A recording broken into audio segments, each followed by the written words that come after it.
Chiefs Kingdom, and welcome to the Arrowhead Kingdom Chiefs Cast live from the MKE, where we will be talking Chiefs and all things NFL. As always, I'm Josh, and today I'm talking to Brad Simcox from all the way across the pond, aka Brit Chief. What we're doing? How's things? Things are great. But a big reminder that all Chiefs fans are invited to join us for any place in the States at this point for game day, and part of Mexico and Puerto Rico. Make sure you visit arrowheadkingdom.org to learn more about the group and to find your local chapter. And also, please make sure to like, share, and subscribe to this channel. We're, of course, presented by Complete Weddings and Events, your leading provider of photo, video, DJ, photo booth, lighting, and coordination services. Visit them at completewedo.com. So once again, welcome to our show here in the U.S. Glad to be talking to somebody from the England area who's also a huge Chiefs fan. So tell me a little bit more about yourself, where you're located. England's not as big of a country as the U.S., obviously, but it's still big, and there's a lot of space in between. Probably one of the two places that people think of in England. You're not in London. No, definitely not in London. No, I'm actually based in the northeast of England, which is Newcastle area, which is just not too far from the border of Scotland, really. Which, I keep going on about Scotland. I love Scotland. It's a beautiful place. Even though I'm actually from England myself, Scotland's a lovely place that I like to go and visit. But I've been a big fan of the Chiefs since I think it was 2011.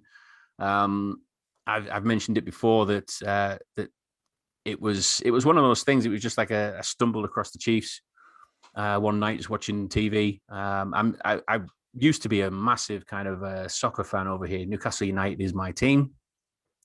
But obviously with all the controversy that's happening around that club at the minute, I thought, you know what?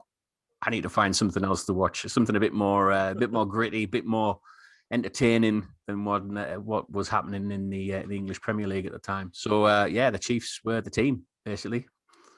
Gotcha. So 2011, and when did the international series over in England start happening? I feel like it's a little bit before that, but it's a long time actually. It's I could be wrong in saying this, but I think it dates back to like really kind of like 2006. I think I could be wrong about that because it was obviously before my time on that aspect. But it only kind of really became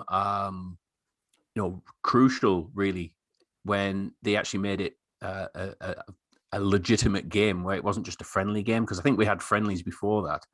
Yep. Where the teams would come and fly over, and then they'd play the second stringers or third stringers, and you got some element of American football, as we called it. To actually have a game where it actually matters now in the standings, in the divisions, it really has kind of drawn a bigger attention to the game over here for sure. Yeah, so 2007 was the first year that they've run the official series. I did, look that up. We're obviously sitting on a computer. This is as hard as we want it to be. Off.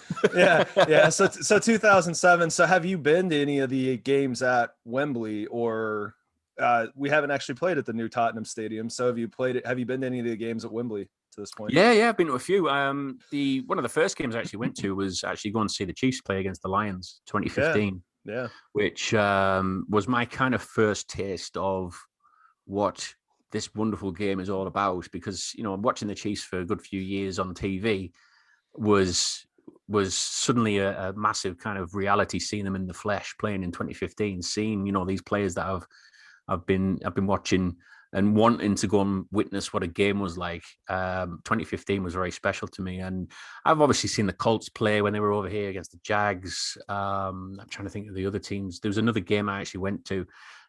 Because over here, it's really like a big event. It's a real huge event. You don't just get the fans of those two teams in the stadium. You get literally every team is represented over here in that stadium.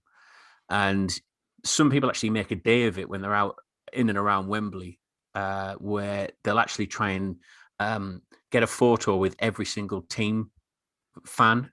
Oh, so if you're wearing a jersey, if you find a Browns fan, historically a Browns fan was very difficult to find.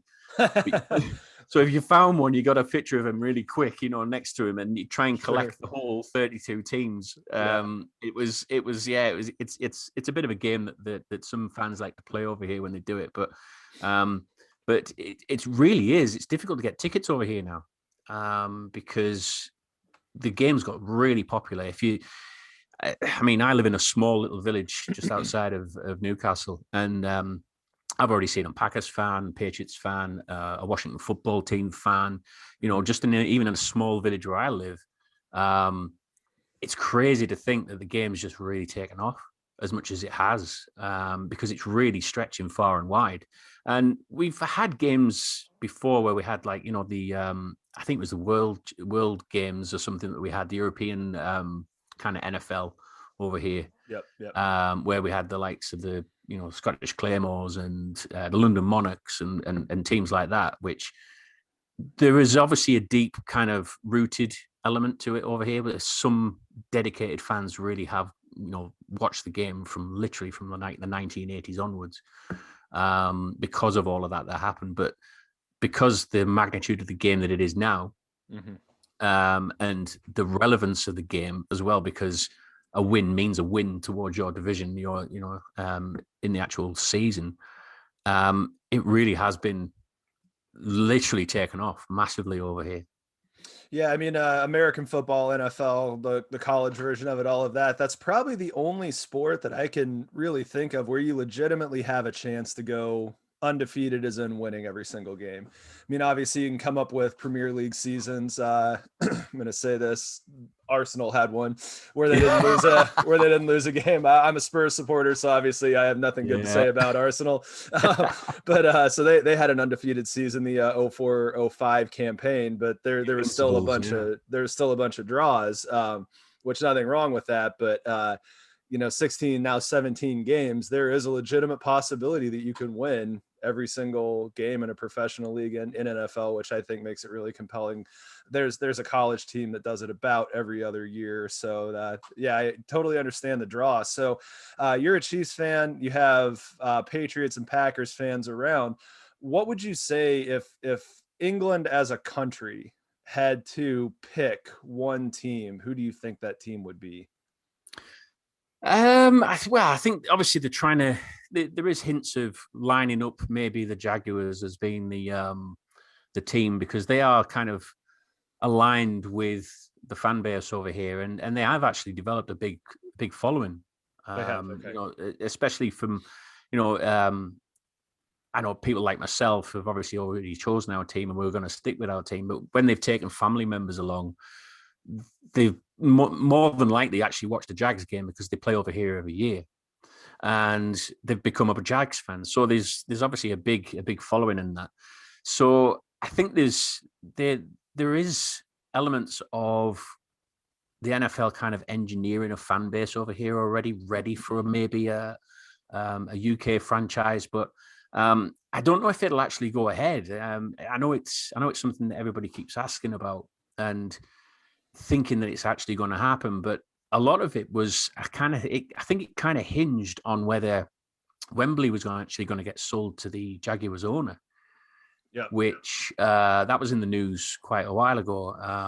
The Jaguars owner was really interested in buying Wembley, and I think that was going to be one of the linchpins of bringing the game over here, especially with coinciding it with what they've done with the Spurs Stadium. Obviously, you'll know the Tottenham Hotspur Stadium it was pretty much designed as an NFL stadium in mind, as well as a soccer stadium. But I've not actually been to it, but it looks amazing. It looks absolutely fantastic. And if that's going to be what the stadium setup is going to be in this country from moving forward, having an NFL field and a soccer pitch as well,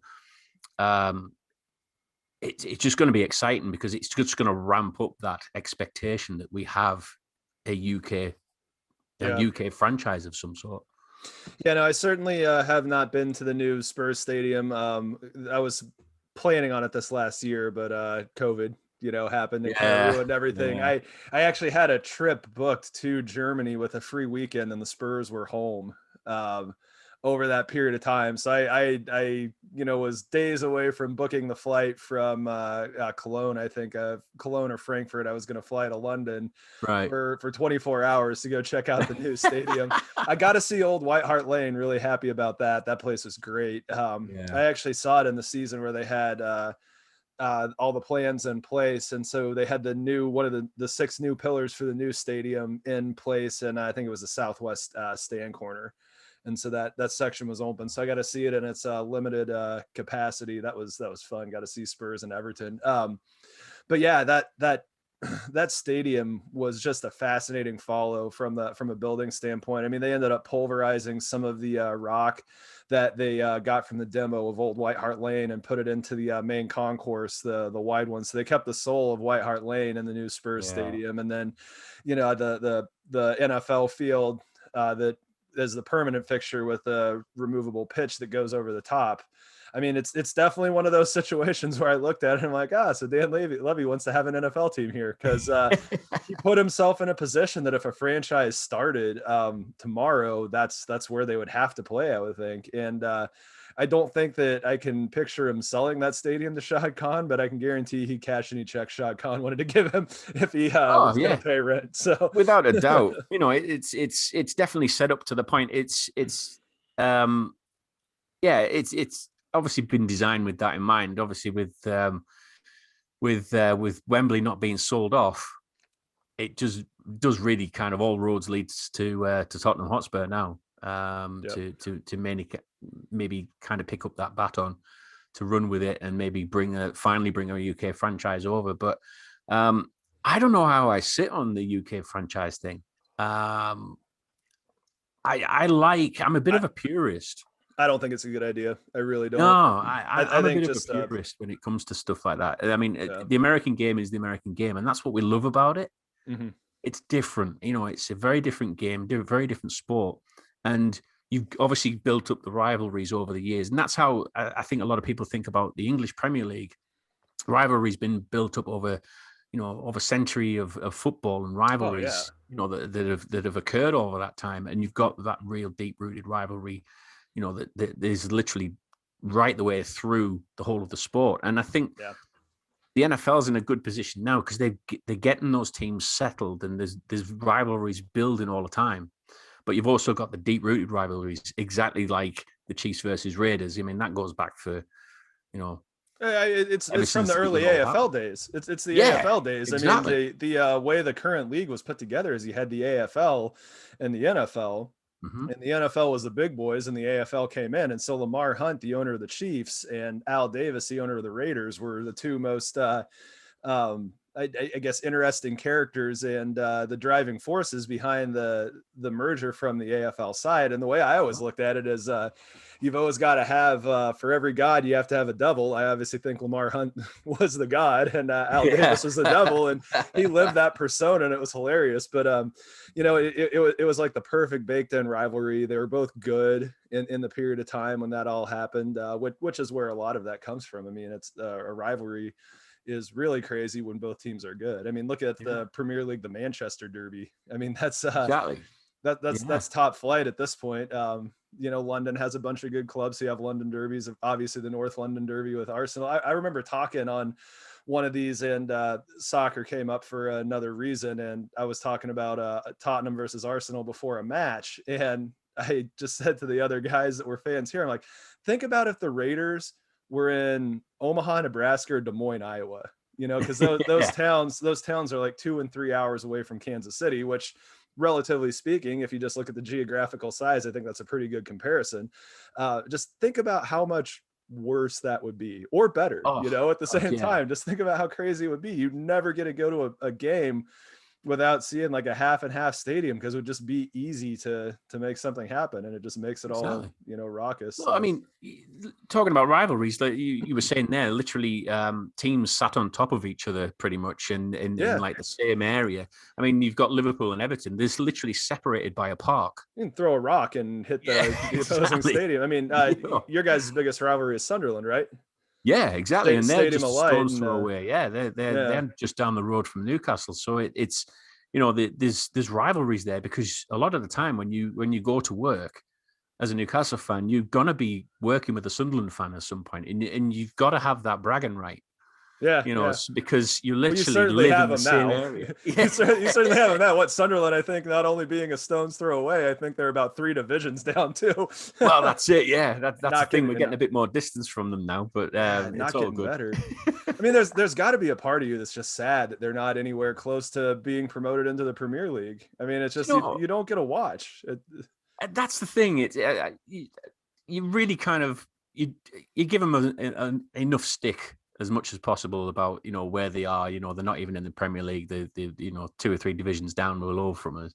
But you miss that Derby Day kind of feel, because Derby Day in the Northeast was huge. It was you go to the local pub, and there'll be Sunderland fans, there'll be Newcastle fans. They'll all be watching the game on the screen if they can't get to the game for the tickets.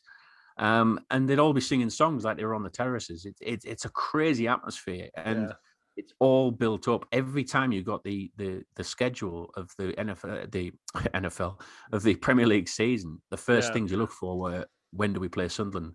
Yeah, exactly. And they were doing exactly the same thing. And it's the rivalry is definitely a key thing, and that's going full circle now to what we were saying before, that I think the NFL doesn't need a UK franchise, because how are you going to develop a rivalry across the pond?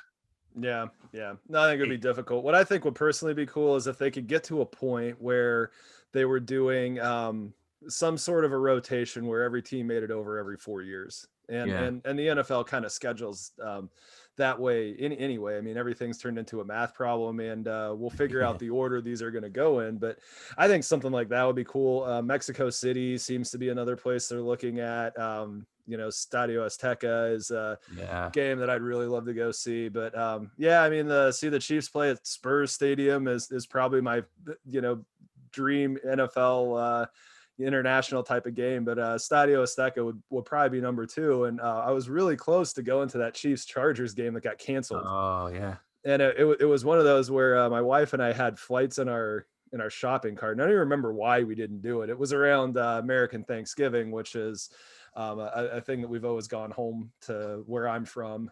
Because I'm originally from Kansas. I live like almost 900 miles away from where I grew up.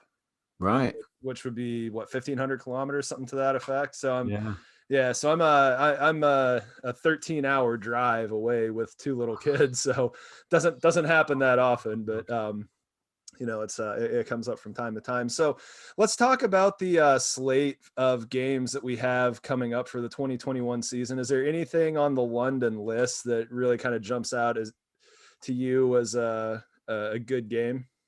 Well, the only 2 games there at the moment, isn't there, that really kind of, we've been handed them. And it's strange when when we got the schedule that came out with the dates on and everything, and we found out which teams had the primetime games. I was actually obviously trying to count up each team as they were being announced, which was going to be a prime time. Mm-hmm. And all 4 teams that are coming over here are probably only got 1 or 2 primetime games between them. It's like Americans send the teams that nobody wants to watch. That's what it felt like. But we'll take anything over here. We'll actually, we'll be more than happy to take America's worst scheduled games as long as it's some NFL game that we can watch. We'll love it. We'll do it. We'll treasure it. But I don't know. I think I'd like to go and see the Jags versus the Dolphins, I think, out of the 2, because the Falcons and the Jets, I don't know what it is about that. The both those teams don't really do it for me.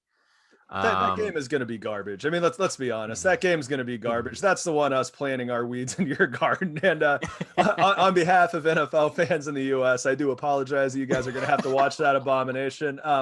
Now that Dolphins Jags game, that has the possibility to be a real football game. The Dolphins are definitely a team on the upswing, and the Jags, I believe, are as well. And I remember making comments last year on that show and towards the end of the season that every single year you can look at it, and like clockwork, there's always some team that was a playoff team that just completely nosedives the following year, and there's also a team that was a horrible, just lottery pick, top 5 type of draft team that either makes or threatens to be in the playoffs. I think the Jags have a strong possibility to be that. I mean, Trevor Lawrence is good. Urban Meyer, their new coach, that guy's won everywhere that he's gone. I don't see any reason to think this is going to be different. It seems like they're putting together, the framework for a winning culture. They've got a good running game. I'm not sure who Lawrence is going to have to throw the ball to, but if they manage to keep him upright, Duke can wing it, and he might be, the second coming of Andrew Luck and take the team a pretty significant way in the first year. So I think that game on 17th October has the possibility to be a really good football game. Oh yeah, for sure. I mean, just as you mentioned there, the two quarterbacks that you really want to see out of any of those games that are over here are definitely, Trevor Lawrence and Tua.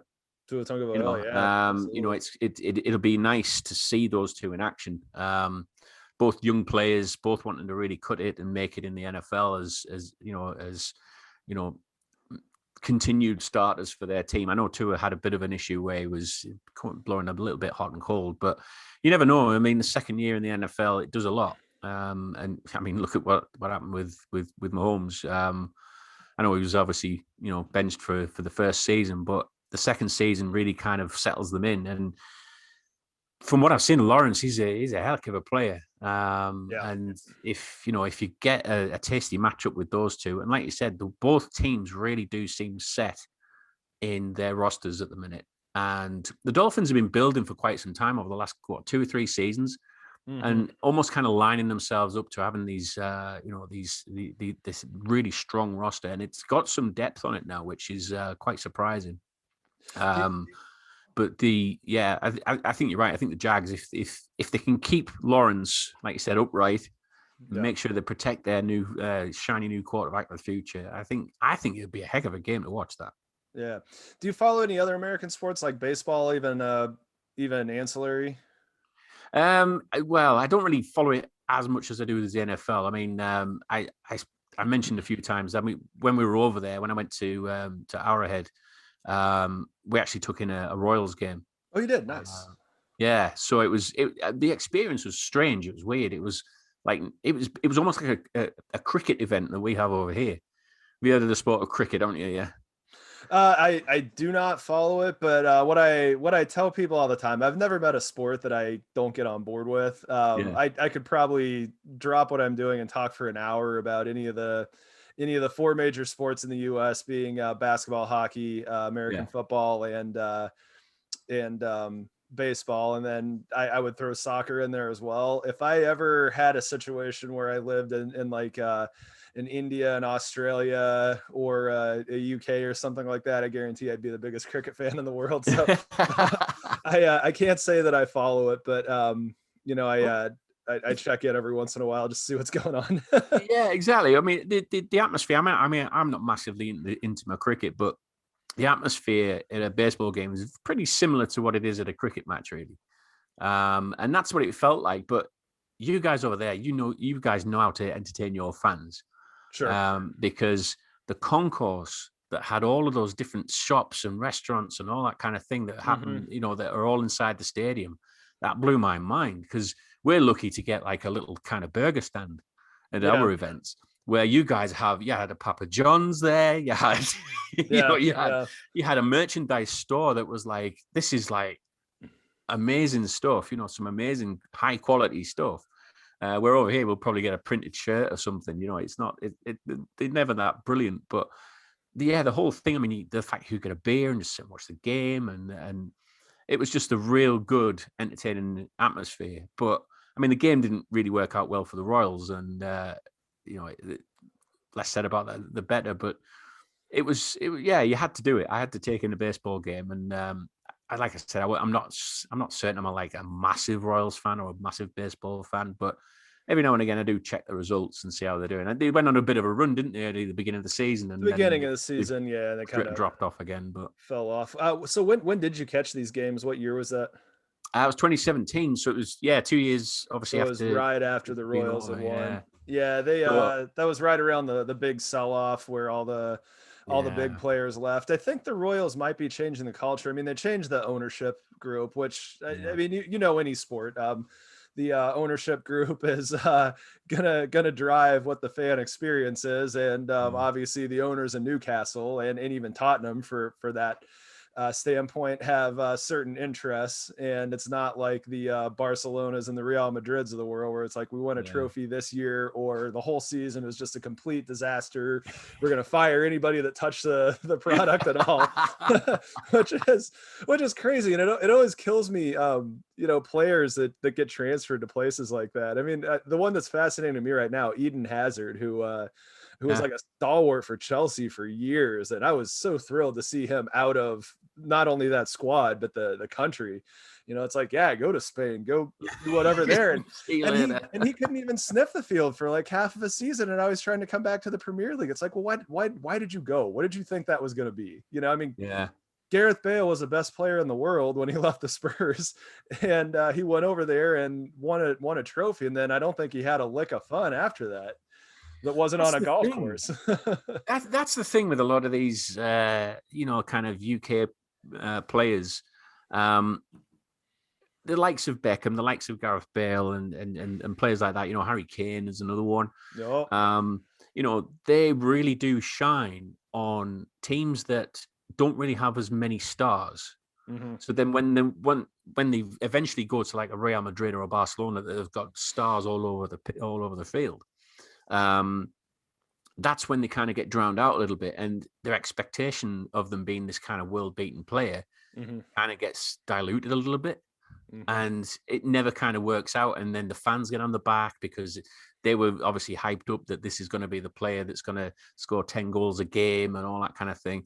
And it's just the expectation, I think, in Spain that is the big thing. And unless you're a Lionel Messi or a Cristiano Ronaldo, you're not really gonna be setting the world on fire over in Spain. Or exactly, it's horrible to say that because Gareth Bale is a heck of a player.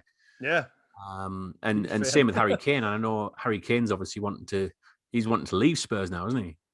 That's what they're saying. I mean, one of the things getting into Premier League, if we pivot to that a little bit. So I probably started really getting into the Premier League a couple years before you, or right around the time actually that you got into the NFL. And it was one of those things where soccer has gotten really big in the US. And I think that Premier League is certainly the biggest fandom. You certainly have your people that just like winning stuff that pick Barcelona and Real Madrid, but for the most part, I would say that most soccer fans in the U.S. are Premier League fans, and they've got a Premier League squad. And there's a lot of the we wouldn't want a team over here for the same thing you were saying about the NFL. We like it as an English game. We like the idea of if you want to see your team play live, get on a plane. You know, it's only 7 hours from Chicago. It's not that expensive to fly over there. It's not that big of a deal. Just make it happen.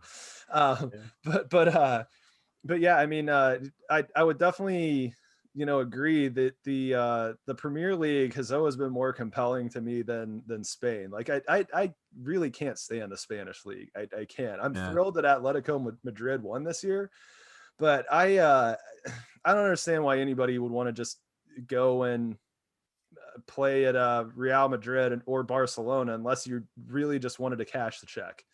Yeah. And that's what it comes down to. That to me is what it is, you know. And if you go over there and say, hey, I want to get paid as much as possible, that's it. But I mean, I don't see a world where Dan Levy sends Harry Kane to anywhere but you know, like Spain or, you know, PSG has come up. I could see him going back to Pochettino, but you know when I was getting into the sport, the main point that I was going to make was it really started to fascinate me just what the way the coverage by the UK media looks like, and really the world media, and just the way that soccer, when you do the reporting and game recaps, it just has this whole like poetic feel to it. And after every single match, whether it's the first one or the 38th one of a 20-team season, the sky's falling for the team that lost, and it always just made me laugh. It's like we've had one match and we're talking about how well there's absolutely no way that Leicester is going to win the title again this year. You know, after that outing,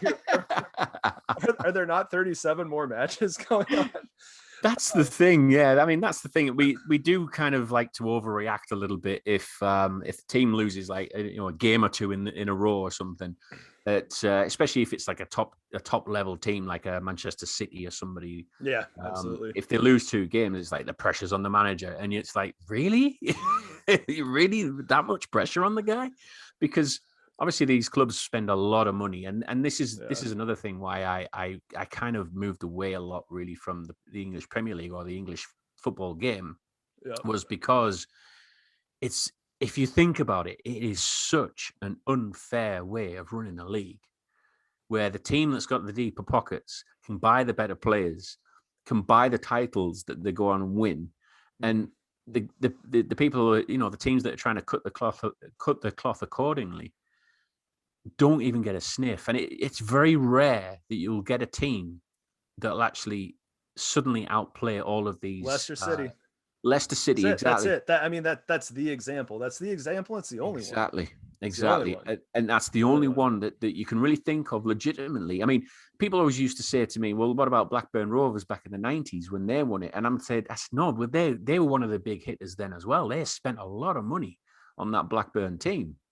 And for Leicester to go and win the Premier League the way they did, and quite convincingly as well, it was was very rare, and it hardly ever happens. It's almost like I don't know, the Browns just suddenly coming out of nowhere and just winning the Super Bowl, after being the whipping boys for so many seasons over the years. It would have been them doing that 3 years ago.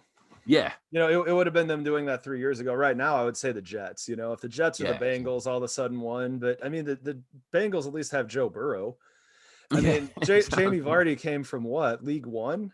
Yeah. I think he was a pub league player at one point. Yeah, he came from League One and turned into the best counter-attacking forward and on the planet. It was crazy. It was crazy watching him. Riyad Mahrez kind of came from out of nowhere. It was that was an interesting team to watch. I was obviously, thinking that was going to be Spurs' year, and they gave that one away as far as I'm concerned. They should have won that Spurs, really. They should have. I mean, that was their window. Yeah, but Leicester was on fire. But no, I mean, it just I was talking about transfers with people that don't watch European football at all over here is really interesting, because I don't think that the majority of Americans that don't follow world football really, really closely have any clue what that looks like. And it's the most anti anything that American sports has thing that I could possibly describe. It's just it's like pure unabated capitalism. It's actually really funny because if you look at the US kind of sports system, like the NFL, for example, I mean, that's communism. It's it's communism unless you get somebody like a Patrick Mahomes or a Tom Brady that just truly throws everything off because they're just that much better than everybody else. But outside of that, I mean, the NFL goes out of their way to have parity. And you have to be just unconscionably bad at making decisions to be as bad as the Browns were forever. And sooner or later, everybody's going to be able to get out of their way, because you're going to accidentally hire the right GM that you can't fire after 2 seasons sometime. Exactly. I mean, it's very different game, like we said. I mean, the differences with the English game and the American football game is I feel like the American football game is very fair. It's a very fair way of running a league, and it's the way I say that is because you obviously have the draft system that means that the worst team that's played all season gets the chance of actually getting one of the best players, the best player from college. Yep. And over here in the UK and obviously in European football, you don't get that option. You buy the player that fits in your budget, and he might not be a world beater. He might be someday a good player, but you're not guaranteed. And he might be cheap, and you just buy him because you need that player. You need a player to fill that position. Yeah. You don't get an option of buying, a Cristiano Ronaldo or a Lionel Messi or a Harry Kane or anybody like that. You don't get the option unless you've got the money. Yep. You have no chance of getting those best players, and that's what I kind of fell out of love with the English game, is because it just feels like it's not a fair balance for any of the teams. Nine times out of 10, it's going to be the teams that have the most money. Yeah, and the other thing that's interesting is you'll have things where countries are buying teams. I mean, within the past 10, 20 years, is it a Saudi Arabian or who owns who owns Manchester City? Yeah, I think, is it Dubai? Yeah, it's Dubai. So it's it's one of the Emirates bought Manchester City. PSG is owned by Qatar. I mean, it's like Qatar. Yeah. And they turn around and they buy Neymar and Kylian Mbappe both in 1 year, and it's like 400 million euro. And then the funniest thing that I've watched following world football was when Barcelona was just like, well, that's not financial fair play. It's like, shut up. Not listening to you say this. Not listening to you say this at all. It's like, you know what? If the ownership group for like Leicester City wants to come in and be like, all right, come on, that's fine. We'll pick up the phone on that one. But not Barcelona, who've been spending money left, right, and center. Yeah, exactly. Barcelona lights more money on fire than the transfer market for the entire English League Championship. Yeah, the players shower in the money. That's what they do. Exactly. They shower in the money. They shower in champagne and things like that, and the team showers. So. Exactly. So speaking of Barcelona, Super League, how did that go over with everybody there? I mean, I know the reaction that I've seen from a lot of the domestic fans over here. So I mean, I'm looped in with a handful of Spurs supporter groups. One of them is based out of Toronto, Canada. And I would say that a good 1/3 of the people in that group lived in UK at some point or another. And there's a good number of natives, and just watching them talk about it, they're just like, this is disgusting. It's the most despicable thing I've ever seen. Levy out, Enoch out. And there's a part of me that has to kind of smile. It's like, how in the world do you think you're going to fire an owner? It's like, I don't even know why you would spend the money on a banner to say Enoch out. It doesn't make sense to me. But in a lot of ways, it kind of seems like Manchester United, for example, the Glazers, who own the Tampa Bay Buccaneers, it seems like they might even somewhat be backed into a corner to listen to offers for somebody to buy that team, which is crazy to me. The two worst owners, I think, in professional sports are Dan Snyder, who owns the Washington football team, and James Dolan, who owns the basketball team, the New York Knicks. I mean, James Dolan's had players that have their jerseys retired, arrested, and taken out of the stadium before. So that's what kind of guy that is. And there's nothing you can do about it. There's nothing you can do about it. But look up the story about him getting Charles Oakley escorted out of the stadium. And the other one that happened is Spike Lee. I don't know if you know who that is, but he's an American director, but he's the guy that sits courtside of every single Knicks game. And he basically walked in through like the coat room, for the entire time he would come in. And all of a sudden one day Dolan's just like, well, you don't get to do that anymore. And he called him out publicly. And that would be the equivalent of, that would be the equivalent of, I'm trying to think of, Prince William is an Aston Villa fan. That would be like like stopping Prince William from doing whatever he wants to at Villa Park. Yeah. It's just like, why would you even think about doing that? It's like, what's wrong with you? Could you be out of line than doing anything to that guy? That's insane, isn't it? That's pretty much like, shooting yourself in the foot, really, isn't it? Yeah. From an owner's perspective. Jim Dolan's the worst. I mean, Dan Snyder, the big thing with him is that he's the take any dime that's not nailed down. Like, he'll have one of the things that I thought was funny is there was like a radio show talking about the team, and every single segment had a different sponsor because he could go out and sell the space and stuff like that, in addition to the overall presented by sponsor and whatnot. But yeah, so Super League, what were the thoughts? What did most of the people living around Newcastle say about that when that happened? Newcastle, I mean, if anybody's ever been to Newcastle and ever been to a game, they're a very passionate bunch, and it's not just about the team, the Newcastle United team, because I mean the stadium sits literally dead center in the middle of the city, and it's just the heartbeat of the city. So a lot of people love the team, but they love football more. It's very much. We were going back to what we were saying before about it being like generations old. Fathers take the kids to watch the game, they grow up, take their kids, and etc., and it becomes this massive event that they've treasured through generations to go and watch Newcastle United play. But it's the love of the game that's the big thing, because it was very much a working man's game. It's very much not the working man's game now, and I think the Super League was one of those things that was an indication to those kind of fans that were like, right, this is getting way out of hand now. It's going too far to the rich clubs. It's going too far that way. And it's, what are we going to be left with? The Premier League is obviously very successful the way it's all packaged. And as soon as you start losing 6 of the best teams that's there, whether it's the financial status that they've got, or whether it's the prestigious status of how many titles they've won. As soon as you remove 6 of those teams, you remove all those rivalries.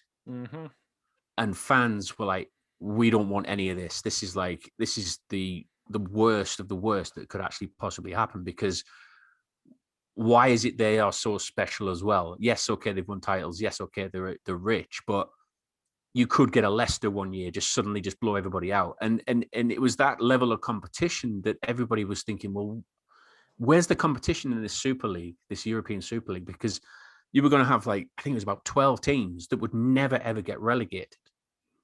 Now, the whole part and parcel of the English game was you ran the risk of being relegated. If you weren't good enough, you would drop down at the next level. You would down into the lower division.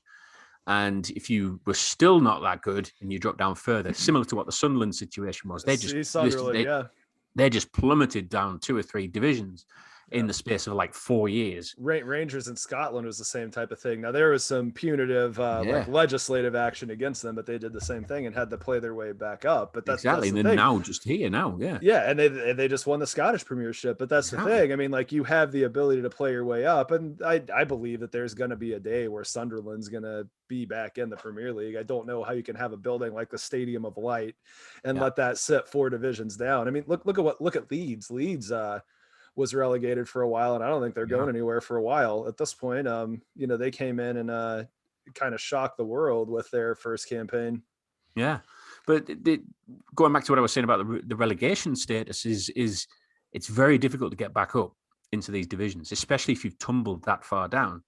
And you obviously, from an owner's perspective, you run that risk. It's a risk. It's a gamble that if you get it wrong, if you haven't bought the right players, or you haven't given the funds to the head coach and the manager to get the players that you need to keep you up, it is a gamble, and you can actually lose a heck of a lot of money because nobody wants to watch the lower leagues. The big ticket is obviously being in the Premier League and getting all the TV deals and the TV rights and stuff. And the Super League was basically designed with apology for saying this, but it was an American mind. Was the 100%? It was the most American thing that I've seen happen to soccer. I absolutely say that. And I mean, it wasn't an accident that you had Stan Kroenke, and the Glazers, Dan Levy, who's got an American mind that just happens to live in London. Exactly. It was 100% those guys, and then anybody who was surprised that Barcelona and Real Madrid were behind this, you're out of your mind. But that's the thing. I mean, the Super League removes that relegation. It removes that risk. And if you're an owner, obviously in American sports, to you, that the NFL doesn't have a relegation system. The NBA doesn't have a relegation system. Baseball doesn't either. It's all pretty much set. If you're the lowest of the low and you're the worst team that season, you're the worst team that season. That's pretty much it. Exactly. you Exactly. don't lose out from all of the TV rights or the TV deals. And that was obviously the main crux behind creating the European Super League. And the reaction was, I mean, everybody united around this, no matter what team you supported. Like I said before, the rivalry between Newcastle and Sunderland fans, people were actually, really supportive and talking about it and making sure that their voices were heard, that they Yeah. didn't want these 6 teams leaving the English Premier League and ruining everything else in the English Premier League that there's been built up for years. And the huge public outcry was phenomenal, and it makes you proud in a way that something like that got stopped by the fans. Mm-hmm. How many times can you say that about something that's happened or some league that's been created that's ever been stopped by the fans? You don't get it that often, and this I was can't think of another example. I mean, exactly, honestly. and it was a big win for the fans, and it's almost like the fans were never really thought of in this in the whole entire decision, but they've forced the the decision to be made to all these clubs to pull out, because fans were basically saying, we're not going to go and watch these games. I'd rather leave the team alone and not go and see them ever again. And I think the horrible thing that came out of it was a lot of these teams were like, yeah, fine, okay, then we don't need that, because we don't need fans in the stadium, because the TV deal is the big money. Mm-hmm. I mean, the fans coming in through the stadium gates, it's not really a lot. I mean, you probably earn what, I don't know, 5 million or something like that through the course of a season, through season tickets. Mm-hmm. It's not a lot of money when you're getting 120 million from the TV deals. Yeah. So the fans were always, it's almost like the fans have been thought of at the back of the mind. They've just been pushed out of the mind, basically. So let me ask you this. The impression that I took from everything was this was more sticking it to FIFA and saying that we're going to have our own version of the Champions League because our fans demand Champions League football every year. And this was this was the American mindset saying like, okay, you want that? We'll make one. It's like that. Yeah. That's perfectly fine. I never got the impression that that was those 6 teams trying to leave the Premier League. I looked at this as they were trying to leave FIFA. Yeah. So was there like an understanding that the implication was that was step 1 of them completely leaving the Premier League and that's where everything came from? Because I never got that they explicitly said they were leaving the Premier League. No, well, this is the thing. What they wanted was they wanted the cake and eating it, basically, because they wanted they wanted to stay in the English Premier League. Yeah. But they wanted to play during the week as well. So they had the weekend games, which obviously would be the Premier League, and midweek you probably get the Champions League games and the UEFA Cup League games and all that, and you'd get those probably every now and again on a Wednesday or Thursday night or something. The European Super League was going about slotting in with the rest of the days. So Monday, Tuesday, you'd probably have games. Then you might have like Champions League on a Wednesday if there was one.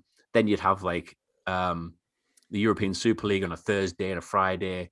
And then those teams would go and play in the Premier League. And so you literally had a position point where all of the players were thinking, we're going to be playing every single day at this point.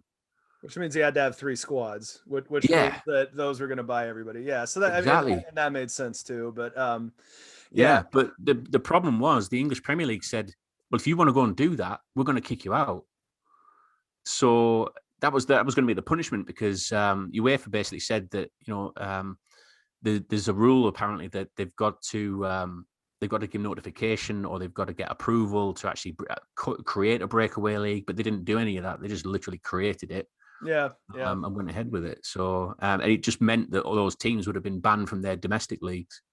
Yeah. So no,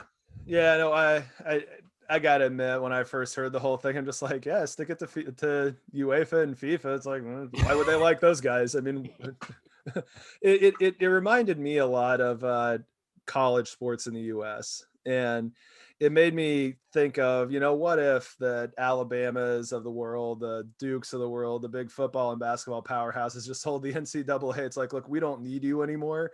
And I Yeah. kind of feel like we're heading to that. And the best example that I could give to somebody who wasn't following it was one of the best sporting events in the U.S. that everybody follows is the college basketball tournament. It's 64 teams, and the way they do it is every single conference gets to put a team in. Hmm. And so if you have this conference full of, farm country, middle of nowhere, small schools, they're going to get a team in.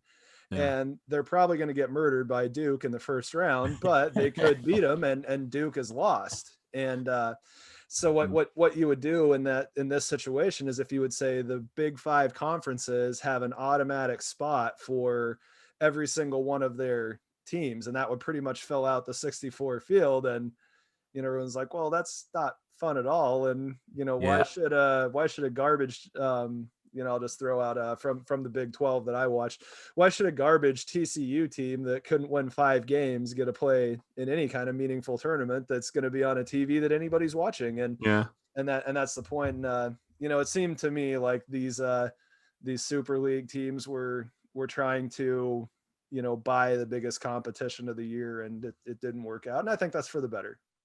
Yeah, I think they were basically trying to create the. I don't know if you played it any PlayStation or Xbox or whatever, but I think they were just trying to create a video game kind of football tournament. Exactly. Which they see obviously these games selling, these video games selling, left, right, and center whenever they come out. FIFA football, NBA, 2K, and all that kind of thing. They're the ones that they probably looked at that and thought, well, you can play all the big teams whenever you want. Let's do something like that and package it up in that way. And I can kind of see why they would want them to do it, especially if you're an owner. You're going to want to, secure that investment that you've made. You don't want to run the risk of being relegated 2 or 3 divisions. You want to make sure you keep that investment and you keep that kind of excitement alive with having the best teams in a league. I can understand it, but it just really had a really bad reaction. Oh, absolutely. Well, and that's the thing. I mean, there's not any relegation in the U.S., and I think a lot of that just comes down to the number of publicly financed stadiums adds an extra ring into it. But I want to say MLS is at 24 or 26 teams now, and they keep adding. And every year I look at it, I'm just like, okay, first of all, when are you guys going to add relegation? Because whatever the number of MLS teams is in 40, you could fill that gap tomorrow with cities that want to have a professional soccer team in the US. The game has gotten that big. And so you just have a top and a bottom flight. And I would almost even argue that you're going to sell tickets to all of them. It'll be fine, but you're not going to tell an American owner of a sports franchise that you might be charging $10 a ticket this year, but if you play well enough, you can charge 20 next year. That's just never going to work. And you're not going to tell taxpayers in one of those cities, hey, we're going to knock you guys down next year. But I mean, you could make enough soccer teams, and we have enough baseball teams in America. I mean, part of Major League, there's actually a feeder system where every single one of the Major League teams has somewhere between 4 and like 6 or 7 teams below that are their feeder system. And so it's a thing every single year during the Major League Baseball draft where 16-year-olds start playing professional baseball, and you can get like a couple $100,000 signing bonuses and stuff like that pretty easily. So there's an actual like playing a sport professionally. It looks a lot like youth academies and things of that nature. Don't quite start it as young as like the Barcelona youth academy signing Lionel Messi when he was 7 years old or something stupid like that. Yeah, on a napkin. Yeah, exactly. That's what it was. Apparently the story about that was he signed on a napkin. Yeah, exactly. In some Argentinian cafe, but yeah. So I mean, it's it could be a thing that's done here, but just it is so just against the way of thinking here, and I think it's exactly what you said. You're protecting your investment, and the core of the Super League was Barcelona and Real Madrid saying we want to max our TV contract out every year, no questions asked. We want it in writing for the next 20 years so we can stick it to every single media outlet in the world. And, they didn't really listen to or consider what anybody who didn't root for Real Madrid or Barcelona thought. And do you know who James Corden is? Yeah. James So Corden. Yeah, he was a comedian over here. Yeah. yeah, so he's a US TV host now. And so he hosts a late night Yeah. TV show, and he's a West Ham fan. And so Yeah. He's there's an 8-minute video of him just hijacking his show. I mean, it's his show, so he can do whatever he wants, but he's just talking to an audience, and it's 8 minutes of him saying his thoughts on everything. And it's everything that you said. He's like, yeah. football was, he's like, I'm not even going to call it soccer. I'm not even going to pacify you people tonight. He's like, it's football. This is I think I've football. seen that actually. Yeah, Yeah, I he's think like I've this. seen it He's like, this saying is that. Yeah. football, and he's like, what you got to know is that this game is 150 years old for teams like who I watched, and it was fishermen and dock workers and bartenders Yeah. that form the league. And what I think is really cool, if you look at the English soccer kind of hierarchy, we could be sitting at a pub watching the Chiefs on Sunday, and then Monday go out and start a football team, and we could play our way up to the Premier League. We're not going to, but we could. we could, yeah. But and it's that's the whole, it. You know, it it's was the whole thing that you could. yeah, and it was always that dream as well. I mean, we have a tournament over here called the FA Cup. You probably watched that as I well. watch that all the time, the FA and the Carabao. Yeah, the FA Cup is like probably one of the most prestigious cups in the world, and it was. Yep. It's such an old tournament now, but it meant you could have a lower league Division 3, Division 2 team, or whatever they are, League 2, playing up against the Premier League team, and it was the luck of the draw who you got with the legitimate chance. So the Premier win. Exactly, the FA Cup was always such a big thing, and it was only meant that I think it's the third round, the Premier League teams join in the third round, but there's still a long way to go to get up there. So you had quite a few teams fighting it out in the first 2 rounds, but you could literally have like a village team from where I live work the way up to playing Manchester United or an Arsenal. And for them, it was such a massive occasion because they're suddenly playing, these guys are playing football on a weekend and then going to work as a, I don't know, working in a factory or something like that. And then coming the FA Cup time, they could be drawn against Manchester United and they're playing against, the stars of the screen that they've been watching all this time. And that's the beauty of the FA Cup. And that still goes on today like that. And it's just every player's dream to do that, and every person's dream to play that. So there is that possibility of literally going from zero to hero. Yeah, Spurs played Marine FC, and they were they're in the Liverpool area. Yeah. And I remember the Spurs fans were buying out like tickets or whatever, but basically Spurs fans, it was something like somewhere between 20 and 50,000 pounds that they ended up basically sending to that club, as hey, thanks for letting Harry Kane come in and like beat you guys down. But they played at Marine, and I remember looking at pictures of that as it was leading up to it. And it was just a fascinating situation because you had a fence that was this far off the pitch. Yeah. And there were numbers on the fence, which were the house numbers. So whoever was going to go fetch the ball knew what front door to knock on when you kicked it over the fence. And that was cool. That was the coolest thing in the world that, they got a host, 3 starters for the England national team.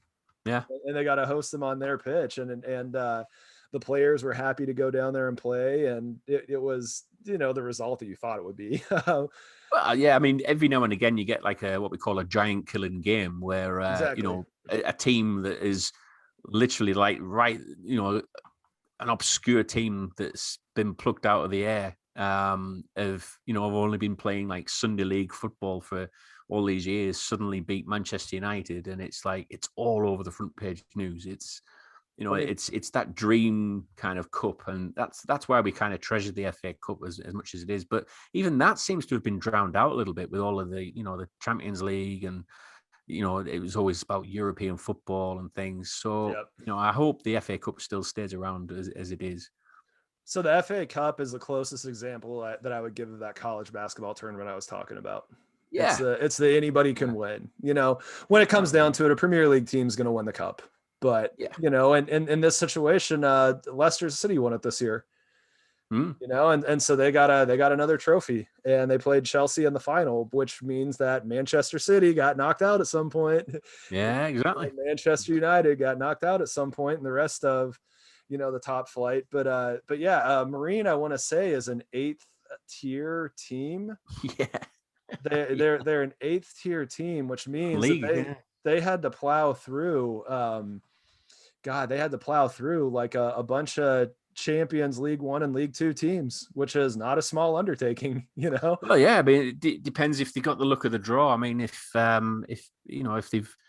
get somebody in their same division in a particular round, then they've got a really good chance of making the next round. But as soon as round 3 came, they could literally be playing. Like I said, Arsenal, Manchester United, Manchester City, Chelsea. They could easily be drawn against them. And like I said, it's just a big occasion. It's huge for them.